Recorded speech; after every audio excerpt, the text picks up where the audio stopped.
Assalamualaikum warahmatullahi wabarakatuh. Jumpa lagi dengan saya di sini ya, di video ini. Semoga hidup Anda penuh berkelimpahan, semoga hidup Anda penuh kebahagiaan, semoga hidup Anda penuh ketentraman, dan semoga hidup Anda itu penuh kesehatan. Organ-organ tubuh kalian itu yang kemarin dan hari ini diganti yang baru oleh Allah. Organ-organ hidup Anda yang Anda itu tadi malam tidur, kemudian paginya diganti dengan organ-organ tubuh yang baru, sehingga Anda senantiasa terjaga kesehatan dan terapkan pola pikir kalau Anda itu orang yang penuh berkelimpahan, sehingga jika orang berkelimpahan, apapun yang diinginkannya pasti dapat dia dapatkan. Apapun yang dia cipta dalam pikirannya pasti dia dapatkan. Nah, sedikit cerita ini ya dari saya teman-teman.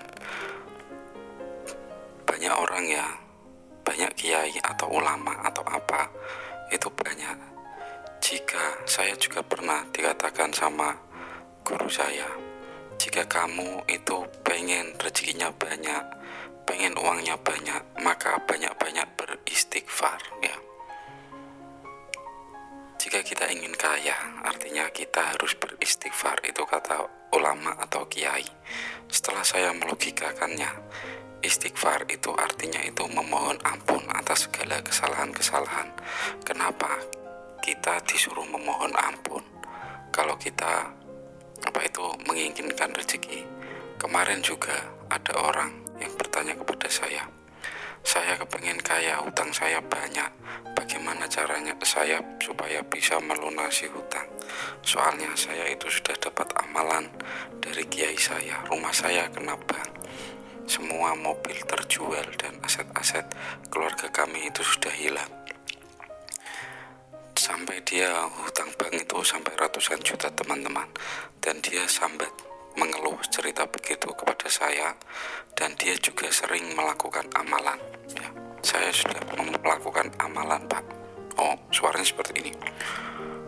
Saya sudah melakukan amalan, Pak, tetapi hidup saya itu masih sial. Sebut saja orang itu Joko. Ya gimana ya, Jok? Kamu sudah melakukan amalan apa? Saya jawab seperti itu. Saya sudah melakukan amalan setiap hari membaca istighfar sampai 3.000 kali, namun hasilnya sama saja. Dan amalan istighfar 3.000 kali itu jika diwaktukan itu sampai 2 jam sampai 3 jam, itu katanya Pak Joko seperti itu.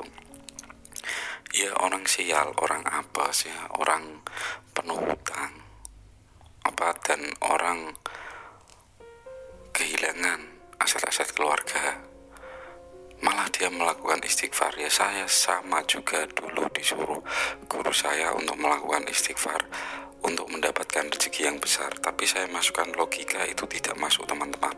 Sebab apa? Istighfar itu adalah kita kan meminta maaf. Istighfar itu artinya itu memohon diri kepada Tuhan Sang Pencipta alam kalau kita itu banyak salah, jadi kita istighfar.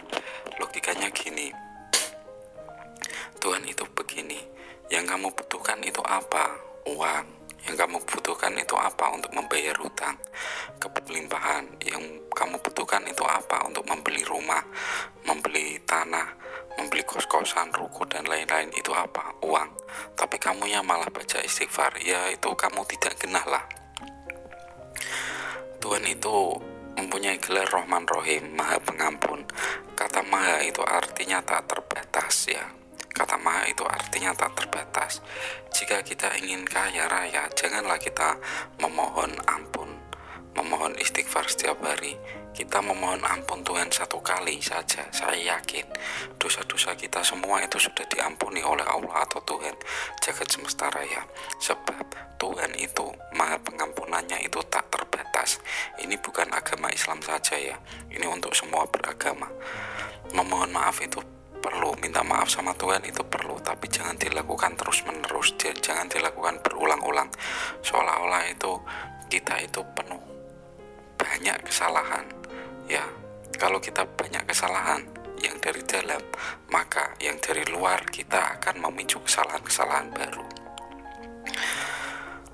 Setiap manusia pasti selalu melakukan kesalahan, tapi istighfar tidak sampai 3000 kali yang diulang-ulang seperti itu. Istighfar sehari 1 kali itu pun sudah cukup, soalnya ampunannya Tuhan, ampunannya Allah itu tak terbatas. Rahman Rahim, Maha Pengasih lagi Maha Penyayang. Kalau kita minta maaf, pasti sudah dimaafkan Tuhan. Contoh seperti ini ya, kita itu punya anak ya, kita itu punya anak. Kalau tiap hari anak kita setiap bertemu dengan kita, Pak maafkan saya ya, Pak maafkan saya, anak kita mau kepengen mainan lah ya, anak kita kepengen mainan motor remote control, tapi dia itu malah berkata kepada kita, Pak maafkan saya, Pak maafkan saya. Suaranya itu seperti itu. Sedangkan di dalam hati anak itu dia menginginkan, Pak beliin saya mainan remote control dong. Ya kita bingung lah, lu jadi gendeng dah ya, karep remote control malah jaluk ngapura karaku. Yuk gendeng, aku dan anak yang ngono ya. Saya kalau punya anak seperti itu ya sudah tak sengeni. Lapo iki koplak mororeng aku, mesti apa jaluk maaf. Ya janganlah. Kalau kita pengen kaya, kita mau berkelimpahan, kita harus paham dulu. Kalau kita menggunakan bahasa Arab, kita harus paham dulu. Kata bahasa Arab yang wirid pengen kaya itu ya goni, ya rozak. Hei memberi rizki, hei yang maha pemberi, yang maha kaya, hei yang maha pemberi rizki. Kita itu harus mengucapkan kata seperti itu, tapi kita juga harus bisa merasakan apa itu esensi rasa wirid Asmaul Husna ya goni ya rozak. Kita harus mempunyai mental ya goni, kita harus mempunyai sifat yang goni. Sifat kaya itu yang bagaimana? Sifat kaya itu ya sifat kaya. Ya sifat kaya itu tidak meminta-minta.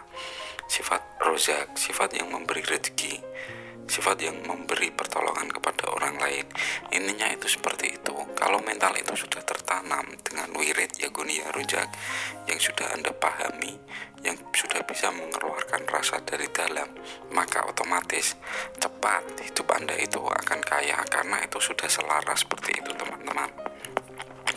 Ya Tuhan Maha tahu apa yang ada di hati kita, walaupun di luar kita seperti itu, yang tercipta itu yang dari dalam.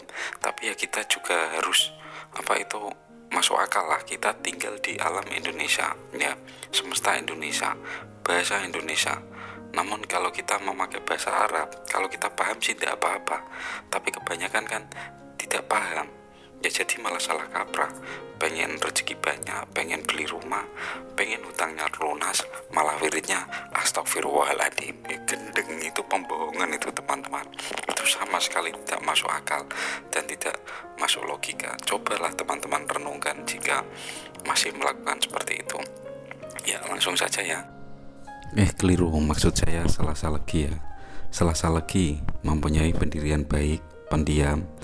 Tetapi kalau berbicara yang penting itu sukar dikalahkan. Ngomongnya milih menangi dewi. Dia berpendirian kuat dan tidak mau dikalahkan, itu Selasa Legi.